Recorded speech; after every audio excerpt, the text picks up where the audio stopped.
नमस्कार, जन टीवी देख रहे हैं आप। मैं श्वेता शर्मा आपके साथ। खबरों की शुरुआत से पहले एक नजर डालेंगे अभी की हेडलाइंस पर।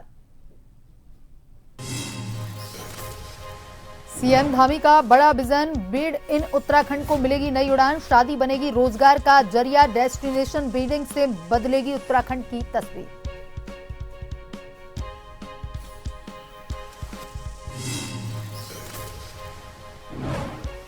उत्तराखंड में मनाया जा रहा हरेला पर्व, लोक भवन में राज्यपाल ने किया पौधारोपण, कृषि मंत्री गणेश जोशी ने आवास पर लगाया पौधा।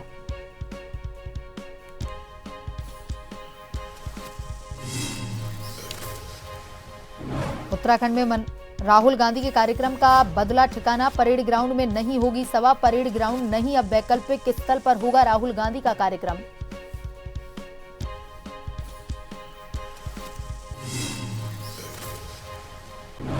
उत्तराखंड में नई ड्राफ्ट वोटर लिस्ट में बदलाव, नाम कटवाने पर लगी सीमा, सीईओ ने राजनीतिक दलों के प्रतिनिधियों के साथ की बैठक, सूची की सौंपी डिजिटल कॉपी।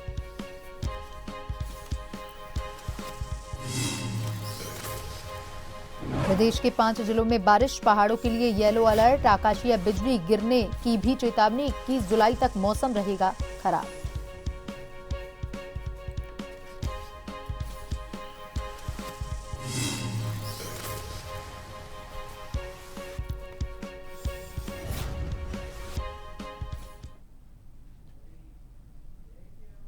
और अब खबरें विस्तार से।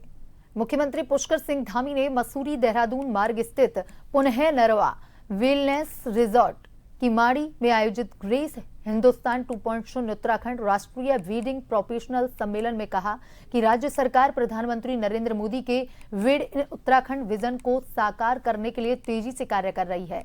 उन्होंने कहा कि वीडिंग टूरिज्म स्थानीय अर्थव्यवस्था, रोजगार, स्वरोजगार को नई गति देगा।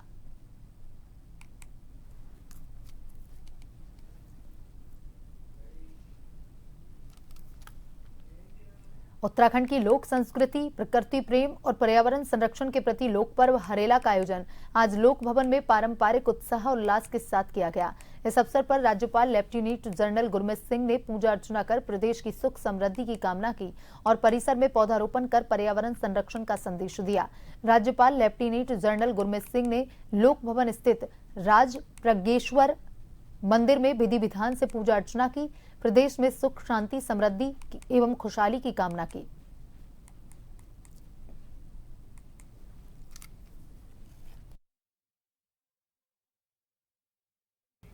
लोक पर्व हरेला के अवसर पर उत्तराखंड के कृषि एवं कृषक कल्याण मंत्री गणेश जोशी ने अपनी धर्मपत्नी निर्मला जोशी के साथ शासकीय आवास परिसर में फलदार पौधों का रोपण किया।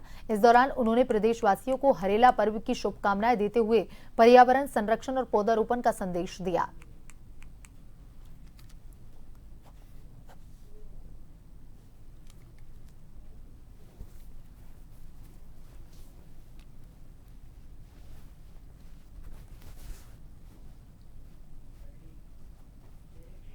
उत्तराखंड में आज लोक पर्व हरेला को काफी धूमधाम हर्षोल्लास के साथ मनाया जा रहा है।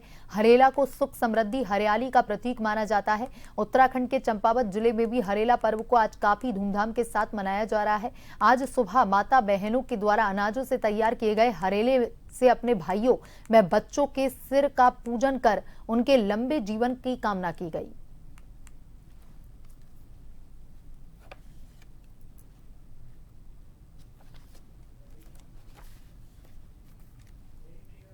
उत्तराखंड में विशेष गहन पुनरीक्षण के तहत ड्राफ्ट मतदाता सूची जारी होने के बाद अब दूसरा चरण शुरू हो गया। सबसे बड़ा अपडेट यह है कि ड्राफ्ट सूची में शामिल 71.33 लाख मतदाताओं में से करीब 19 लाख नामों में किसी न किसी तरह की विसंगतियां मिली हैं। अब इन सभी मामलों में संबंधित निर्वाचन पंजीकरण अधिकारी और सहायक निर्वाचन पंजीकरण अधिकारी नोटिस जारी करेंगे। मुख्य निर्वाचन अधिकारी डॉक्टर वीआरसी पुरुषोत्तम ने बुधवार को सचिवालय में राष्ट्रीय मान्यता प्राप्त राजनीतिक दलों के प्रतिनिधियों के साथ बैठक कर उन्हें ड्राफ्ट मतदाता सूची की डिजिटल कॉपी सौंपी।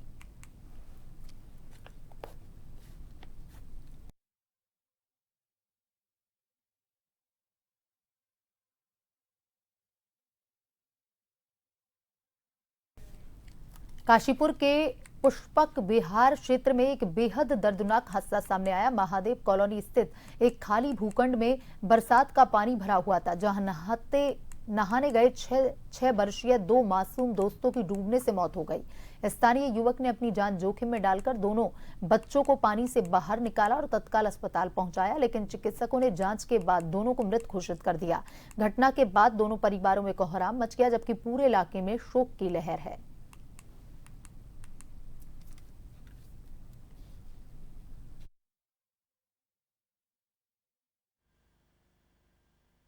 दो बच्चों की यहाँ पे मैं अस्पताल आया हूँ।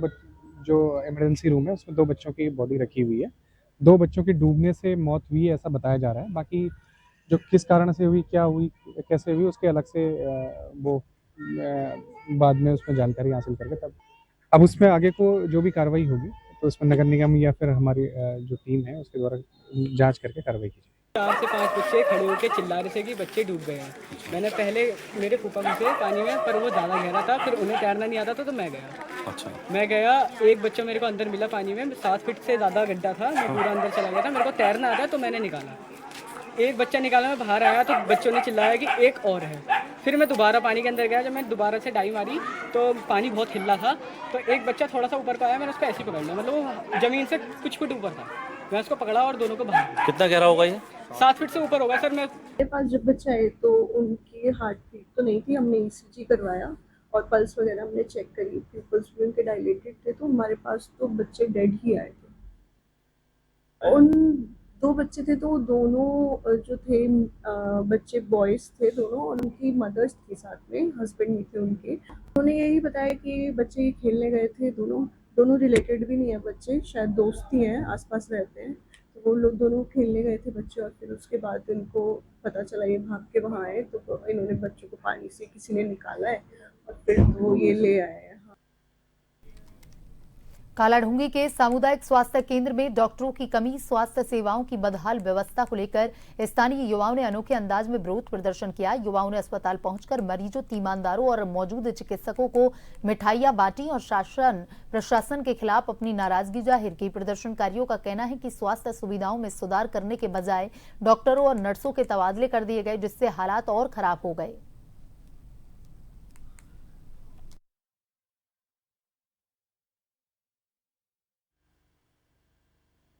यहाँ पर हम लोग 5 चिकित्सक थे, उनमें से 2 डॉक्टरों का तो ट्रांसफर हो गया है। एक ट्रांसफर होने वालों में डॉक्टर मोहम्मद तैयब है और दूसरे डॉक्टर शंकर दास सोटा है। तो अब हम लोग यहाँ 3 बचे हुए हैं। नर्स यहाँ पर 5 है नर्स भी, इसमें से एक अभी जाने वाली है यात्रा ड्यूटी पर केदारनाथ, और दूसरी का जो है ट्रांसफर हो गया, तो यहाँ पर भी 3 ही बचते हैं। इमरजेंसी इस समय 2 काम कर रहे हैं। पिछले महीने हम लोगों ने यहाँ पर एक दिवसीय धरना दिया था, जिसमें काफी क्षेत्र की जनता आई थी और हमने मांगे रखी थी कि जो यहाँ का सामुदायिक केंद्र है इसका उच्चीकरण हो, यहाँ पर डॉक्टर्स लाए जाए, अलग अलग विशेषज्ञ आए। लेकिन सरकार ने यहाँ विशेषज्ञ भेजने के बजाय जो यहाँ पर कार्यरत थे उन्हीं का यहाँ से ट्रांसफर कर दिया, और अभी तक यहाँ पर उसके अलावा कोई दूसरे डॉक्टर नहीं भेजे अभी तक। तो ये एक सरकार की पता नहीं क्या इनकी क्रोनोलॉजी है, क्या इनकी ये असफलता है, और इस असफलता के लिए हमने यहाँ पर विरोध जताते हुए यहाँ पर मिठाई वितरण करा, ताकि सरकार को कुछ तो शर्म आए। और वहीं ग्रामीण क्षेत्रों में शिक्षा के प्रति सरकार व जनप्रतिनिधि कितने गंभीर हैं, इसका जीता जागता उदाहरण चंपावत जिले की लोहाघाट विधानसभा के सीमांत लेटी डूंगरा क्षेत्र में देखा जा सकता है, जहां बच्चे रोज इंटर की पढ़ाई करने के लिए 25 किलोमीटर दूर पैदल आना जाना मडलक इंटर कॉलेज तक पहुंचते हैं, जिसमें छात्राओं को काफी दिक्कतों का सामना करना पड़ता है। छात्राओं ने प्रदेश के मुख्यमंत्री पुष्कर सिंह धामी से उनके विद्यालय का उच्चीकरण करने की मांग की है। छात्र पंचायत प्रतिनिधि भाजपा नेता प्रवीण पांडे ने बताया कि कई बार शासन को लेटी डूंगरा हाई स्कूल के उच्चीकरण की मांग की गई थी, पर कोई संज्ञान नहीं लिया गया।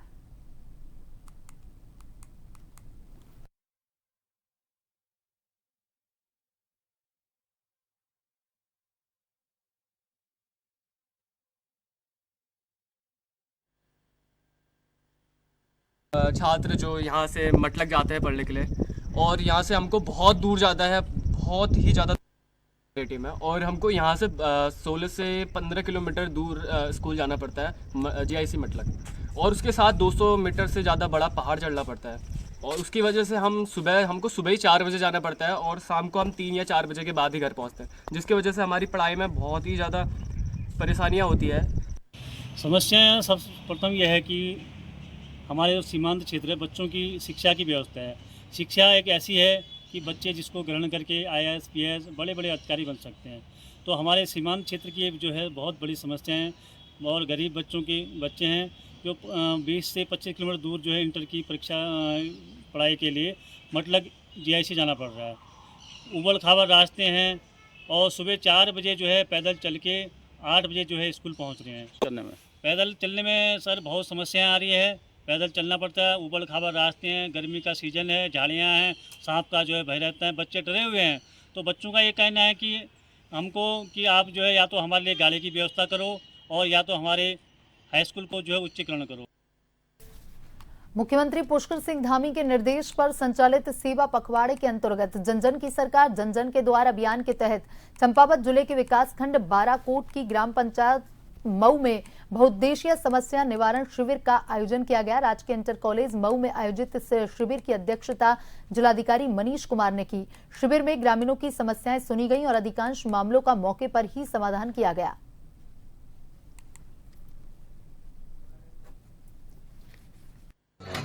माननीय मुख्यमंत्री के दिशा निर्देशों में और उनके मार्गदर्शन में दिनांक 4 तारीख से 18 तारीख तक ये सेवा पखवाड़ा का आयोजन जो है इसमें किया जा रहा है और पूरे हमारे जनपद स्तर पे किया जा रहा है। इसमें 10 से ज़्यादा कैंप्स जो है जगह जगह पे लगाए जा रहे हैं और आज जो है ये दूरस्थ क्षेत्र मऊ बाराकोट जो है हमारा ब्लॉक है उसके अंतर्गत पड़ता है और यहाँ लगभग 450 से ज़्यादा लाभार्थी जो है यहाँ पर आए और आसपास के गांव के लोग यहाँ पर पहुँचे हैं। साथ ही शासन की ओर से हमारे माननीय मंत्री जी वन एवं पर्यावरण के राज्य मंत्री जी भी यहाँ पर उपस्थित रहे हैं और उनके मार्गदर्शन में पूरे कार्यक्रम को जो है क्रियान्वित किया गया है। सभी विभाग 23 विभाग हमारे इसमें सम्मिलित हुए। हरिद्वार के पूर्व भाजपा नेता कुंभ मेले के कार्यों में भ्रष्टाचार के आरोप लगाए। इतना ही नहीं, उन्होंने मेला अधिकारी पर अर्ध कुंभ को कुंभ बढ़कर गुमराह करने और उन्हें धमकी देने का आरोप भी लगाया। प्रेस क्लब हरिद्वार में पत्रकार वार्ता के दौरान अशोक त्रिपाठी आरोप लगाया कि कनखल के पौराणिक सतीकुंड के जीर्णोद्धार से जुड़े करीब कुछ करोड़ रुपए के कार्यों को 61 करोड़ रुपए में स्वीकृत कर गुजरात की कंपनी को सौंपा गया।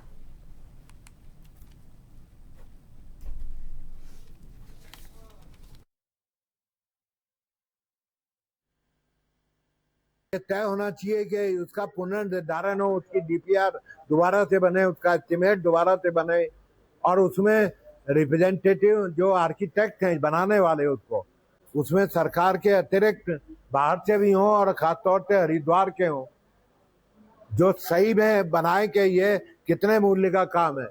मेरा तो स्पष्ट आरोप है कि ये बहुत बड़ा स्कैम है, ये बहुत बड़ा घपला है, घोटाला है। कावड़ मेला 2026 को सकुशल और व्यवस्थित ढंग से संपन्न करवाने के लिए प्रशासन पूरी तरह से एक्शन मोड पर नजर आ रहा है। जिलाधिकारी मयूर दीक्षित और वरिष्ठ पुलिस अधीक्षक नवनीत सिंह भुल्लर ने कावड़ मार्ग का ग्राउंड जीरो निरीक्षण कर तैयारियों का जायजा लिया। अधिकारियों ने जहां भी कमियां मिली उन्हें तत्काल दूर करने के निर्देश दिए। कावड़ मेला 2026 की तैयारियों को अंतिम रूप देने के लिए जिला प्रशासन और पुलिस लगातार मैदान में उतरकर व्यवस्थाओं की निगरानी कर रही है।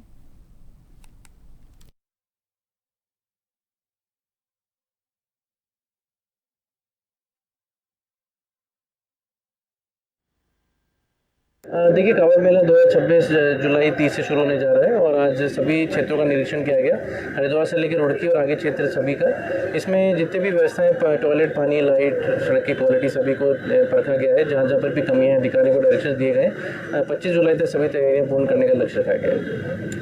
लोग कोशिश कर रहे हैं कि पिछली बार से अधिक सभी जगह व्यवस्थाएं बढ़ाएं। स्वास्थ्य के कैंप्स लगा हम कोशिश कर रहे हैं 3 से 4 किलोमीटर पर प्रत्येक पॉइंट पर एक MRP रहे, सफिशिएंट दवाइयाँ वहाँ रहें और रोड पर जितने भी अन्य शौचालय हॉस्पिटल्स पड़ते हैं वहाँ भी सफिशिएंट बेड्स रिजर्व रहें। कोई भी आपातकालीन सिचुएशन के लिए सफिशिएंट एम्बुलेंसेज भी तैनात की जाएंगे जहाँ इमरजेंसी पॉइंट्स पर और उनके लिए अलग से रूट भी तैयार किया जाएगा।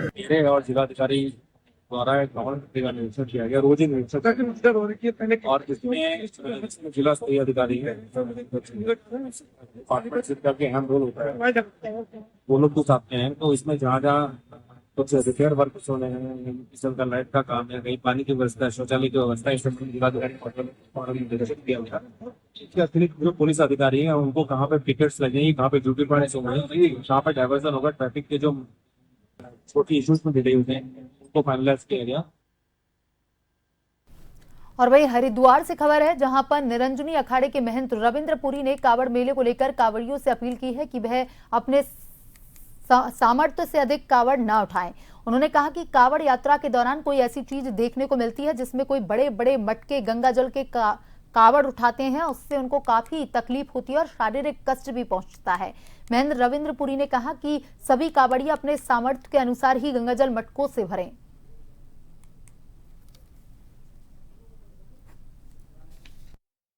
अभी कावड़ मेला आने वाला है और कावड़ मेले में हमने सब लोगों से अपील की, जितने हमारे श्रद्धालु है, देखिए एक नया ट्रेंड चला है, 10-10 मटके लेकर के श्रद्धालु आते हैं और वो मटके उठा नहीं पाते हैं।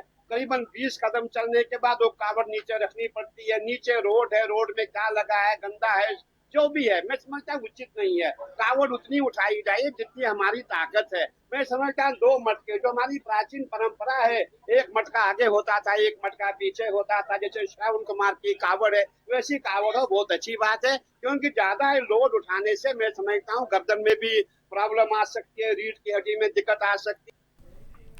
और उत्तराखंड में नई शराब की दुकानें खोले जाने पर फिलहाल रोक जारी रहेगी। नैनीताल हाईकोर्ट ने आबकारी आयुक्त के बयान को रिकॉर्ड पर लेते हुए स्पष्ट किया कि राज्य सरकार की मौजूदा आबकारी नीति के तहत नई मदिरा दुकानें नहीं खोली जाएंगी, केवल वर्ष 2024-25 से संचालित दुकानों का ही संचालन जारी रहेगा। ये आदेश प्रदेश के सभी 13 जिलों में प्रभावी होगा।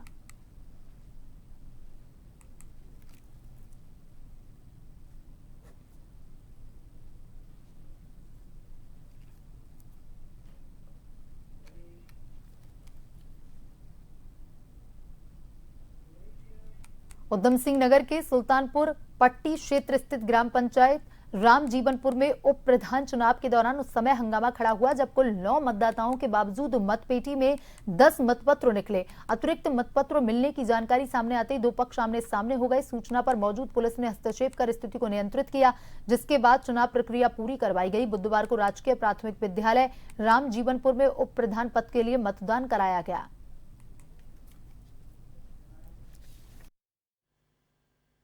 हुई है वो जितेंद्र के नाम से हुई। जितेंद्र के नाम से 2 वोट पड़े। जितेंद्र आया कि मैं वोट डालना है, तो बोले जितेंद्र के नाम से तो पड़ गया। उन्होंने कहा मेरे साइन दिखाओ, साइन ये हैं मेरे, ओरिजिनल मैं हूँ, लाभ किसने डाला। तब जितेंद्र का वोट डाला गया और उसमें जो गुल्लक का समय हुआ खोलने 4 बजे, मास्टर ने कहा भाई जो फर्जी वोट होगा मैं अपने आप निकाल दूँगा, जो कोई डाल के गया साइन मिला लूँगा। उसने मास्टर साहब ने गुल्लक खोल के और वो पकड़ दिया कि हाँ ये फर्जी है, वो दे दिए निकाल के। उप प्रधानी के चुनाव हुए थे जिसमें हमारी ग्राम सभा में 9 वार्ड सदस्य हैं। जब पेटी खोली गई तो उसमें 10 वोट पाए गए, जो कि गलत चुनाव हुआ, गलत तरीके से हुआ, धांधली हुई चुनाव में। इस चुनाव को निरस्त करके दोबारा सही तरीके से करवाने की अनुमति प्रदान करें। एग्जाम महोदय से, जिलाधिकारी महोदय से मेरा निवेदन है कि चुनाव को सही तरीके से कराने की कृपा करें। इलेक्शन ऐसा शांतिपूर्ण हुआ, लेकिन एक इसमें थोड़ी गड़बड़ हो गई थी। वहाँ से 10 मतपत्र मिले थे, जिसमें से कोई आके फर्जी वोट डाल गया। जब बाद में असली वाला आया जिसका वो लगे वो मेरा है, तो उसका वोट डलवा दिया और जो फर्जी वाला था उसका वो निरस्त कर दिया। चंपावत के लोहाघाट से खबर है, जहां उप जिला चिकित्सालय के 8 डॉक्टरों का ट्रांसफर कर दिया गया है और उनकी जगह किसी की नियुक्ति भी नहीं की है। इसका विरोध करते हुए लोहाघाट विकास संघर्ष समिति ने चिकित्सकों के स्थानांतरण को रोकने की मांग की और शासन प्रशासन के खिलाफ जोरदार नारेबाजी करते हुए लोहाघाट उप जिला चिकित्सालय में अनिश्चितकालीन धरना शुरू कर दिया।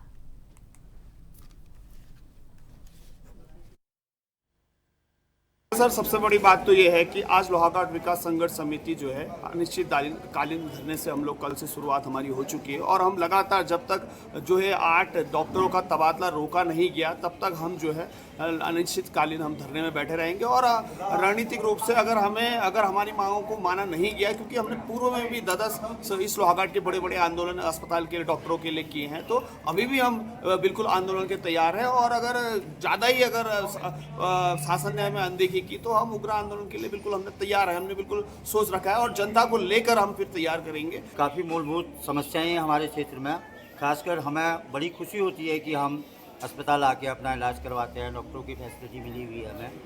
पर अभी ये सुन के बड़ा दुख हो रहा है हमें कि भाई इकट्ठे 8 लोगों का डॉक्टरों का जो तबादला हो रहा है हमारे यहाँ से, तो सर अगर ये हॉस्पिटल में डॉक्टर ही नहीं रहेंगे तो हम लोग आके क्या करेंगे? जो हमारी आशाएं थी इस हॉस्पिटल के प्रति, इन डॉक्टरों के प्रति, वो हमारी आशाएं ख़त्म होती दिख रही हैं। तो मैं सरकार से गुजारिश यही करूँगा, कृपया करके कि आप पहले हमें ट्रांसफ़र करिए, हम ये नहीं कहते मत करिए, पर पहले हमें फैसिलिटी दीजिए। रामनगर में सिंचाई नहर में एक युवक का शव मिलने के बाद इलाके में सनसनी फैल गई है। घटना के बाद मृतक के परिजनों में कोहराम मचा हुआ है। वहीं पुलिस मामले की जांच में जुटी है। घटना की जानकारी मिलने पर कोतवाल सुशील कुमार अस्पताल पहुंचे, उन्होंने मामले की जानकारी की। वहीं चिकित्सालय के चिकित्सक डॉक्टर शारीरिक ने बताया कि कुछ लोग एक युवक को उपचार के लिए अस्पताल लाए। डॉक्टर ने बताया कि बेहोशी में आए युवक का जब स्वास्थ्य परीक्षण किया गया तब उसकी मृत्यु हो गई। उन्होंने बताया कि मृतक की पहचान सुरेश पुरी के रूप में हुई।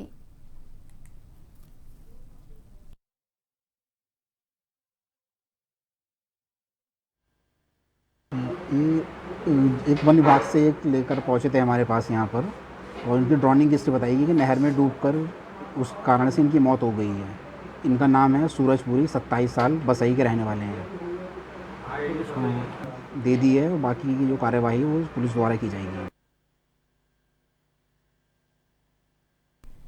कोतवाली सितारगंज परिसर में आयोजित थाना दिवस धार्मिक आस्था, जनसुनवाई और पुलिस जनसंवाद का सशक्त मंच बनकर सामने आया। कार्यक्रम का शुभारंभ कोतवाली परिसर स्थित मंदिर में भगवान शिव के शिवलिंग की वैदिक मंत्रोच्चार और विधि विधान के साथ प्राण प्रतिष्ठा से हुआ। इसके बाद वरिष्ठ पुलिस अधीक्षक अजय गणपति ने नवनिर्मित पुलिस मेस सहित विभिन्न विकास कार्यों का विधिवत लोकार्पण किया।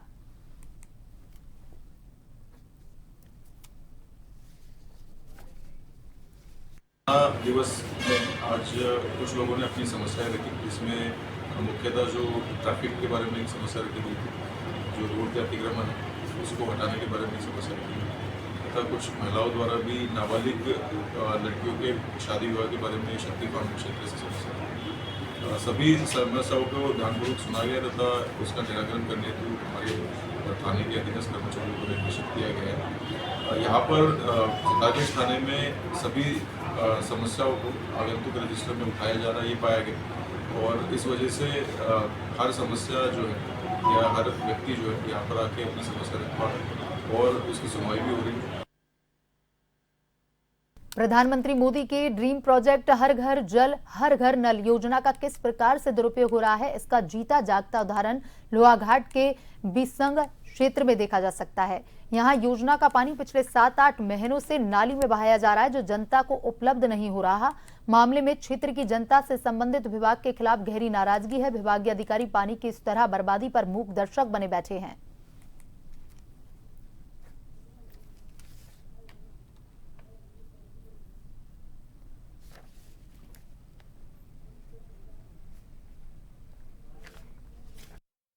इसके लिए मेन प्रॉब्लम ये आई है कि अभी तक इसमें सोलर लिफ्टिंग का लगना था, वो अभी तक इसका लगा नहीं है। इसमें बोल रहे थे कि अभी पैसे के अभाव के कारण ये नहीं लग पा रहा है।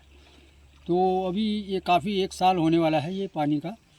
तो जेई साहब से भी बात हुआ था, वो बोल रहे थे कि हम इसको 1 हफ्ते 15 दिन या 1 महीने के अंदर किसी भी हालत में इसको लगा देंगे।